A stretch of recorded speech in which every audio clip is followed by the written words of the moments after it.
Merci beaucoup d'avoir accepté ma présentation. Donc, une spéciale dédicace pour le professeur Malcaz, parce que ce sujet émane en fait d'une discussion qu'on avait eue ensemble. Juste un petit rappel, en fait, de plus en plus, il y a eu une augmentation des indications du Prelex au fil du temps, tout simplement devant la sécurité et puis la stabilité de cette chirurgie. Chez nous, ça a augmenté dans des proportions non neutres, puisqu'on est passé à presque 30% de nos procédures de chirurgie réfractive qui sont des chirurgies du cristallin clair.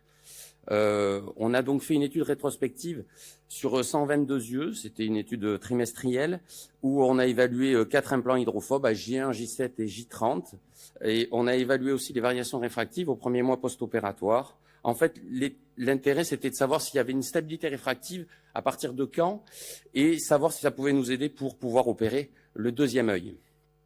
Les moyennes réfractives à J1 étaient plutôt avec une tendance hypermétropique.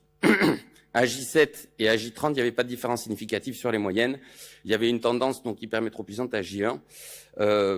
Et donc après, quand on fait cette petite courbe, ce qu'on peut voir, c'est que autant à J1, il y a quand même encore une disparité des résultats, autant entre J7 et J30, on n'a aucune variation kératométrique supérieure à 0,25 dioptries.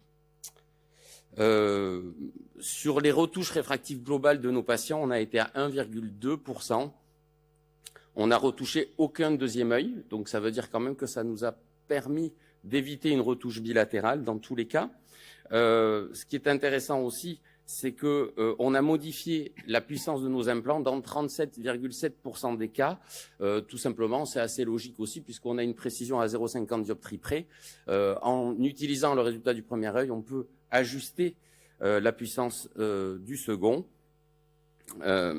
Et sur les retouches, on peut préciser aussi qu'il y avait deux patients. Les deux patients avaient eu des antécédents de LASIK.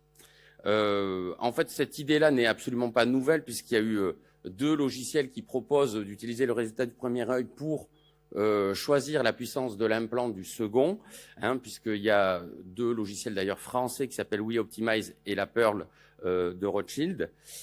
Et donc, la question, c'était quand même de savoir à partir de quand on pouvait utiliser ce résultat du premier œil pour pouvoir faire la chirurgie du second. Et donc, ce qu'on peut dire, c'est que à J1, c'est peut-être un peu tôt. À J7, en tout cas, ça semble suffire sur les chirurgies du cristallin clair. Je précise bien que c'est des chirurgies du cristallin clair. Je pense que ça a son importance parce que dans la chirurgie de la cataracte, on a plus de distension de sac, on a plus de pathologie, etc. Mais dans la chirurgie du cristallin clair, on a souvent des yeux qui sont particulièrement sains. Et donc, à une semaine d'intervalle, on peut tout à fait se servir du résultat du premier œil. Et je finirai par dire que le fait qu'on puisse se servir du résultat du premier œil pour réduire son nombre de retouches est plutôt un argument en faveur d'une chirurgie séquentielle en 2 temps de la chirurgie du Prelex, à l'heure où on parle de plus en plus d'une chirurgie du Prelex, les 2 yeux le même jour. Voilà, je vous remercie. Merci Nicolas.